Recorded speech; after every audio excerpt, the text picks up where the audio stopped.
The ideological attack of the BJP and the RSS is designed to create a culture of silence.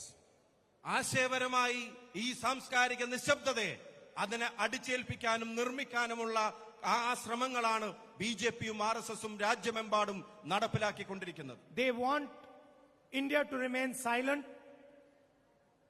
India not to express itself,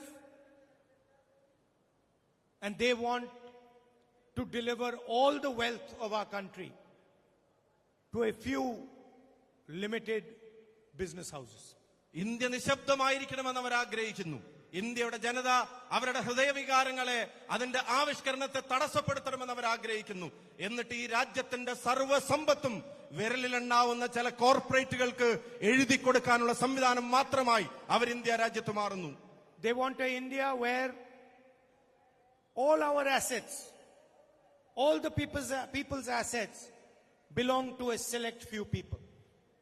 India രാജ്യത്തിന്റെ മുഴുവൻ സ്വത്തും ഈ രാജ്യത്തിന്റെ അഭിമാനമായതെല്ലാം ഈ രാജ്യത്തിന്റെ ജനതയുടെ അതെല്ലാം വളരെ കുറച്ച് ആളുകളിലേക്ക് മാത്രം ഒതുങ്ങണമെന്ന് ആഗ്രഹിക്കുന്ന ആശയമാണ് ബിജെപിയുടേതും ആർഎസ്എസിന്റേതും. And they know the only way this is possible is if the voice of the Indian people, the democratic voice of the Indian people, is silenced. അത് സാധ്യമാകണമെങ്കിൽ ഇന്ത്യയുടെ ജനതയുടെ ശബ്ദത്തെ നിശബ്ദമാക്കണം. അത് സാധ്യമാകണമെങ്കിൽ ഇന്ത്യയുടെ ജനാധിപത്യ ശബ്ദങ്ങളെ ഇല്ലാതാക്കണം. എങ്കിൽ മാത്രമേ അത് സാധ്യമാവുകയുള്ളൂ എന്നവർക്കറിയാം.